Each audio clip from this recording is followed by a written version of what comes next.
Bună ziua! Îl avem alături de noi pe domnul inginer Doru Apostol, activist de mediu și autor al unor materiale incendiare despre exploatările cu cianuri de la Roșia Montană și despre exploatarea gazelor de șist prin metoda fracturării hidraulice.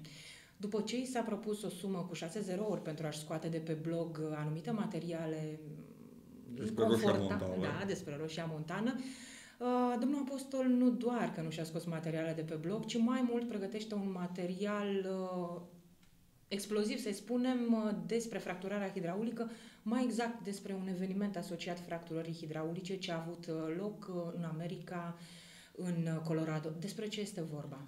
Deci, conform datelor puse la dispoziția publicului de site-ul american de geologie și seismologie, în 25 mai acest an, la ora 23:43 în UTC, adică timp universal, dacă adăugăm și diferența de fus orar plus încă vreo 7 ore față de ora României, s-a înregistrat un seism în zona Colorado de 2,4 Richter. Mergând pe coordonatele GPS ale evenimentului, am ajuns în zona câmpului, să zicem, petrolifer Mesa Verde din statul Colorado și am observat o densitate destul de ridicată de platforme pe care au fost instalate utilaje de foraj, care sunt disponibile din Google Earth de către oricine de acasă. Am selectat un perimetru aleator, să zicem, și dimensiunile lui ar fi 16 pe 26 de kilometri. În acest perimetru am numărat 108 platforme de foraj.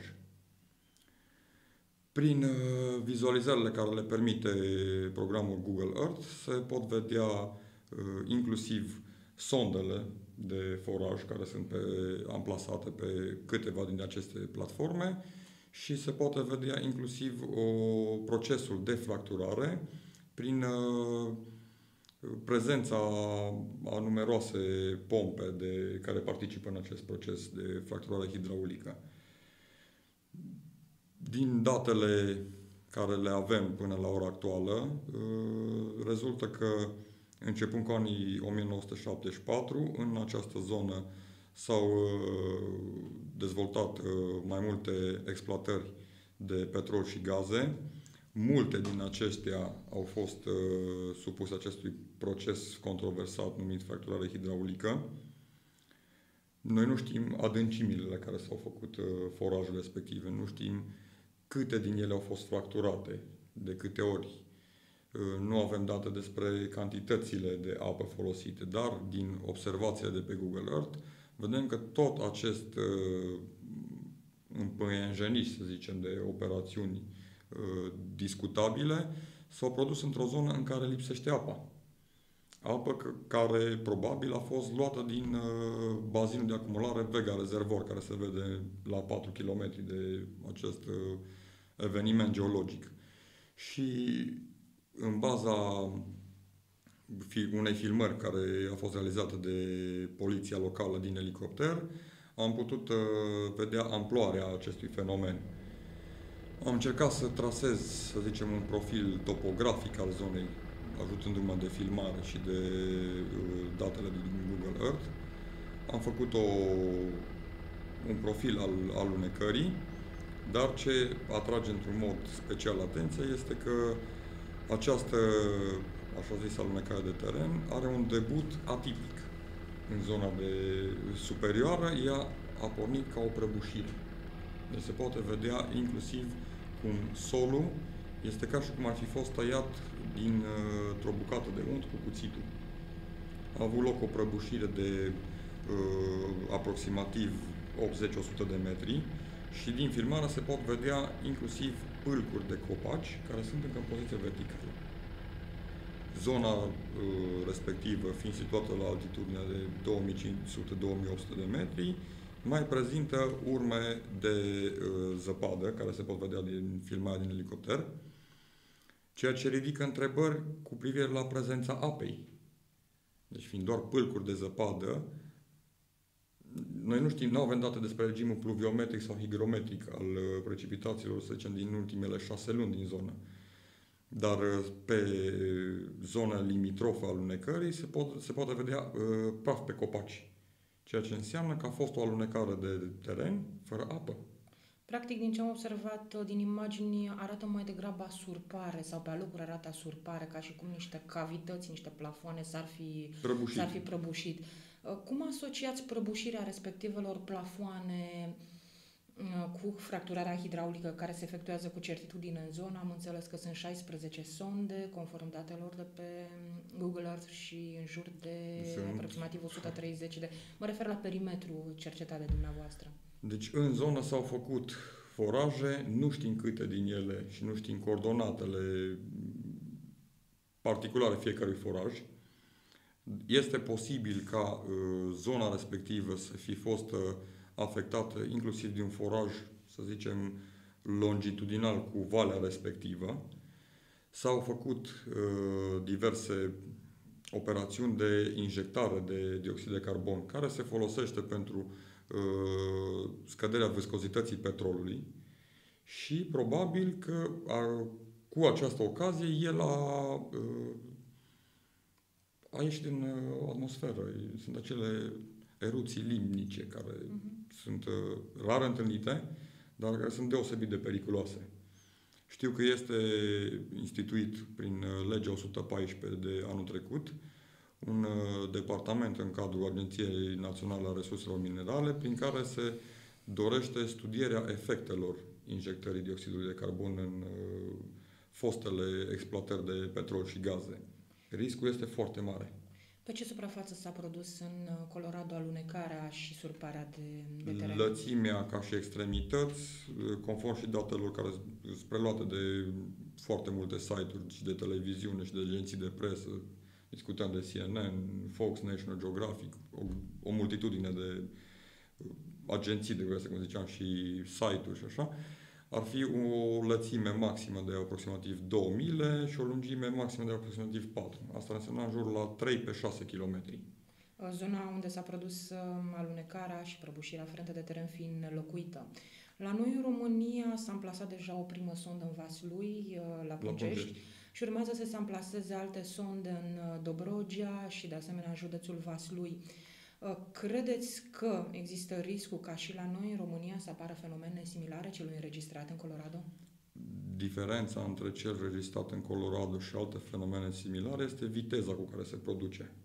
În bazinul gazeifer din Olanda, Groningen, datorită exploatării din anii 50, s-a constatat o tasare, să zicem, a terenului, astfel încât toată zona sau preponderent anumite zone s-au lăsat cu 35 de centimetri. Fenomenul acesta este întâlnit și la noi în țară, la suplacul de Barcău, unde zonele tasate au și în jurul la 24 de centimetri. Faptul că autoritățile statului au concesionat 70% din suprafața țării acestor exploatări și explorări de petrol ne pune într-un mare pericol pe toți. Deci, dacă nu mai contează ce casă ai, poate să fie o cocioabă sau poate să fie un palat, în momentul în care pleacă terenul de sub casă și au loc prăbușiri, cum e cazul de față de aproape 100 de metri adâncime, chiar nu mai contează. Probabilitatea, evident, nu poate fi cuantificată, deci nu se poate face o cuantificare a probabilității. Deci putem face doar o analiză post factum. Și atunci să știm câte victime sunt, să știm și noi dacă există vreun punct de vedere al celor de la asigurări, dacă... E un lux pe care cred că nicio țară nu și-l poate permite să facă analize post factum a prăbușirilor. Atunci se impune niște analize înainte să se întâmple situația asta și ar fi de preferat să nu apelăm la aceste metode controversate. În ce măsură este supus pericolului acviferul Dobrogean? Acviferul Dobrogean este doar o zonă despre care s-a făcut oarecare, să zicem, reclamă. Mai este o zonă, un acvifer mare în Moldova. Tot relieful țării beneficiază de acvifere. Ce înseamnă asta? Sunt anumite zone în stratificația geologică a terenului, în care pe diverse grosimi, 20, 50, 100, 200 de metri, se găsesc anumite volume de apă. În momentul în care noi facem aceste foraje, odată că ele sunt supuse riscului poluării cu metale grele, cu metale radioactive, cu substanțele care sunt deosebit de toxice din lichidul de foraj mai puțin și foarte periculoase din cel de fracturare, există posibilitatea ca noi să golim acele acvifere. Și atunci, în urma lor, vor rămâne niște cavități care oricând pot genera acest fenomen care s-a întâmplat în Colorado. Care practic se pot surpa ducând la ceea ce urmărim în imaginile mormane de noroi, de pământ, de copaci surpați. De acolo s-a întâmplat într-o zonă nelocuită. Cu toate acestea au fost 3 victime. Dintre geologii care au fost trimiși să evalueze zona înainte. Deci înainte de asta mai a fost o surpare mică de teren. Au fost trimiși 3 geologi, au fost surprinși de acest eveniment. Ei sunt dispăruți. E clar că nu o să mai fie găsiți sub milioane de tone de pământ și de aluviuni sau nu știm toate detaliile de la fața locului, dar situația asta se poate întâmpla lângă orașe populate și în momentul în care o să fie mii sau zeci de mii de victime, e cam dureros să mai faci o analiză post factum. Materialul pe care îl veți publica și analogiile aferente, pentru că presupunem că se vor îndrepta spre niște concluzii și niște potențiale pericole pentru România, urmează să-l trimiteți și autorităților care pot face ceva în acest domeniu? Da, ținând cont că eu sunt doar inginer și nu geolog, ar fi de preferat să avem și un punct de vedere oficial sau semi-oficial al unor care sunt geologi. Să știe că în Africa au fost 2 erupții limnice în care au murit într-un caz câteva zeci de persoane și în alt caz vreo câteva mii de persoane, tocmai din eliberarea aceasta, să zicem, aproape explozivă de dioxid de carbon. El este prezent în aerul atmosferic, îl respirăm și noi. Există tot felul de studii cu privire la efectul de seră pe care îl produce. Dar el în sine, dacă este doar dioxid de carbon și noi nu mai avem posibilitatea să respirăm altceva, este o simplă asfixiere. Și acolo s-au întâmplat, nu doar că au murit oamenii, deci toate animalele vii au murit. Animale care le aveau de, domestice, animale sălbatice, gâze, toate au murit în decurs de câteva minute. Faceți-ne un pic paralela între fracturarea hidraulică și aceste emanații de dioxid de carbon, creșterea lor. Din exploatările convenționale, valoarea extrasă din zăcământ ajunge în jur la 70-80%. După care, în cazul exploatării de petrol, rămân niște fracțiuni petrolifere mai dense.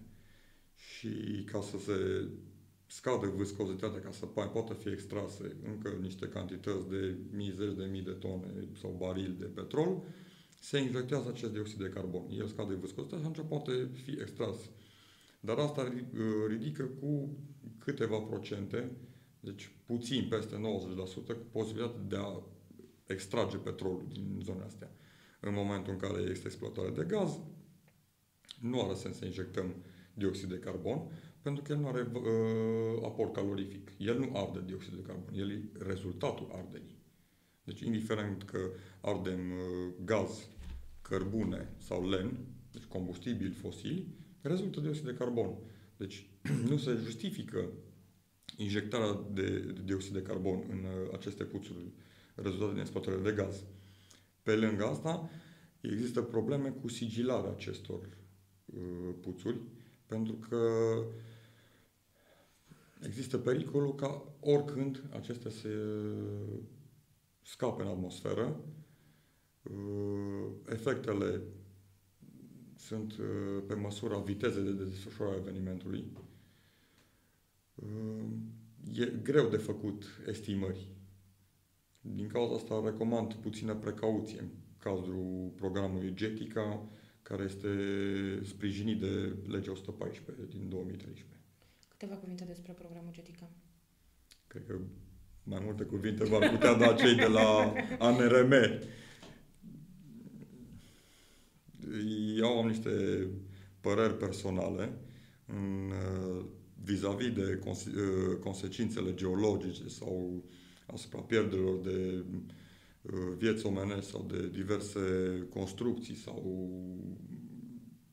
alte obiective, să zicem, sau valori patrimoniale. Eu am niște dubii în privința aspectului economic.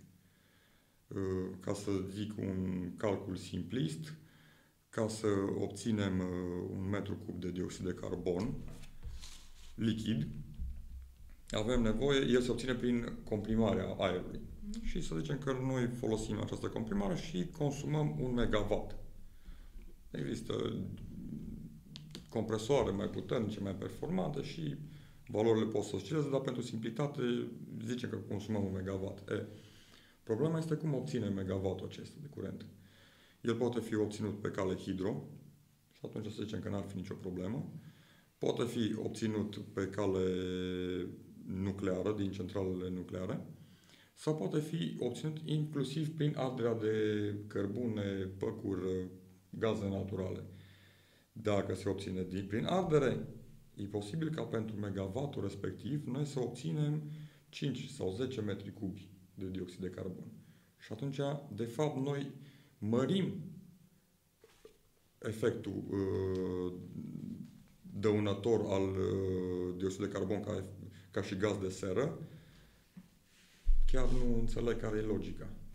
Deci, sub aspect economic, nemai discutând faptul că există posibilitatea ca noi să stocăm un număr de mii, zeci de mii de litri de metri cub de dioxid de carbon și acesta să scape la un moment dat în atmosferă. Dacă scapă peste 2 ani sau peste 5 sau peste 50 de ani, la momentul respectiv noi ne vom confrunta cu o concentrație mai mare de dioxid de carbon în atmosferă. Care sunt concluziile care se pot extrage din materialul despre alunecarea de teren din Colorado?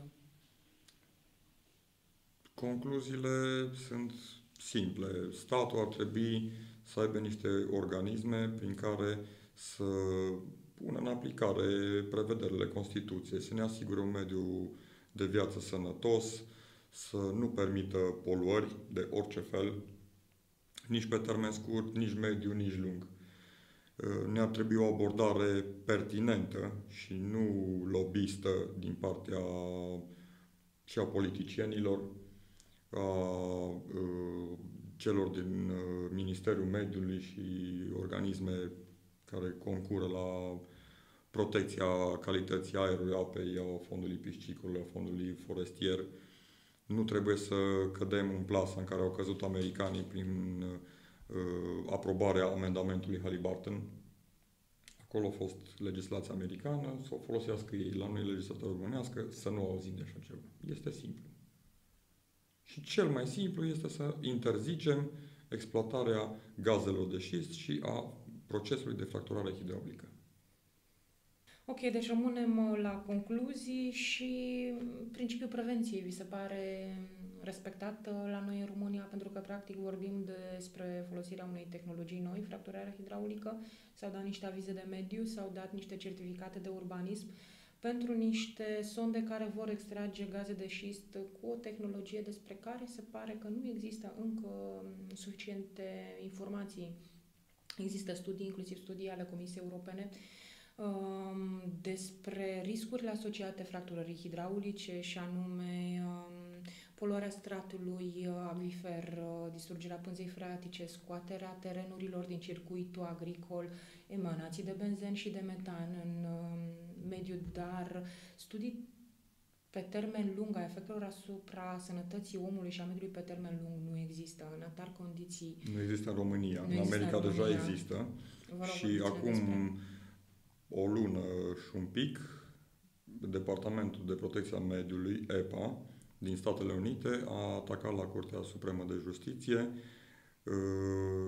posibilitatea de ieșire de sub amendamentul Halliburton, întrucât apa, prin toate substanțele care o poluează, este periclitată ca și parametri de potabilitate pentru mai mult de 100 de milioane de oameni. Ce este acest amendament? Deci amendamentul Halliburton nu admite niciun fel de probă în legătură cu poluarea apei, aerului, a fondului piscicol, a pământului, a fondului forestier. Deci nu admite niciun fel de probă. Deci, practic, companiile care fac extragere de gaze de șist nu sunt obligate să facă Sunt medea analiza apei? socoteala la nimeni. Am înțeles. Deci eu și dacă aș deține, să zicem, o substanță și aș putea să toată lumea ar fi de acord că ea reprezintă o travă, ea reprezintă un pericol, că are efect cancerigen sau mutagen, nu este admisă în instanță datorită acestui amendament. La scară micro, chiar la scară micro s-a încercat și la noi așa ceva la Pungești, unde autoritățile locale le-au propus sătenilor la inițiativa Chevron să acopere fântânile, apa să fie luată de la pompe manuale instalate de Chevron, ceea ce nu mai permitea practic analiza apei. Apa pentru analiză trebuie luată din apă care stă, apa amorsată. Din fericire nu s-a recurs la astfel de soluție și există posibilitatea efectuării de analize. Practic, concluzionând, ar trebui să prevaleze principiul prevenției, statul să se asigure că tehnologiile nu sunt invazive și nu sunt nocive pentru mediu, înainte de a da avize, de a da certificate, de a da permise, lucru care înțeleg... Una dintre scandalele de la proteste a fost nu corporația face legislația. Ar trebui să ținem cont de chestia asta, pentru că chiar dacă nu toată lumea din țara asta a ieșit la proteste, toată lumea va fi afectată de aceste contaminări și poluări cu substanțe toxice, nocive, metale grele și n-ar fi indicat să ne lăsăm soarta pe mâna unor politicieni care fac doar jocul de lobby al corporațiilor străine, indiferent că sunt americane, rusești, europene, de ce parte a pământului. Dacă există o hartă publicată de activiști de mediu, Experimentul Pungești, se numește, de unde reiese că o mare suprafață din teritoriu este concesionată și nu numai Chevronului, și companiilor și din Austria, și din Rusia, și din toate colțurile. Dar sunt multe companii care în spate, ca și acționari, au dat niște căsuțe poștale. Ar fi interesant dacă organele statului, în speță serviciile de securitate, ar verifica cine sunt acționarii reali al respectivelor firme, nu cumva și o parte dintre actualii politicieni care fac lobby pentru promovarea exploatării gazelor de șist. În consecință, pe lângă riscurile asociate fracturării hidraulice, gen poluarea apei, poluarea aerului, îmbolnăviri, scoaterea terenurilor din circuitul agricol, dumneavoastră, practic, prin materialul pe care îl postați pe blog, mai arătați un alt potențial risc, surpări de teren, alunecări de teren, prăbușiri, lucruri pe care nu prea ni-l putem permite. Deci astea sunt cu impact imediat, care afectează, să zicem, niște populații locale. Sub aspectul exploatării gazelor de șist este toată țara. Este bine de știut că noi avem independență energetică. Populația consumă între 18 și 23% din ce se extrag gaze naturale la ora actuală. Restul consumă industria.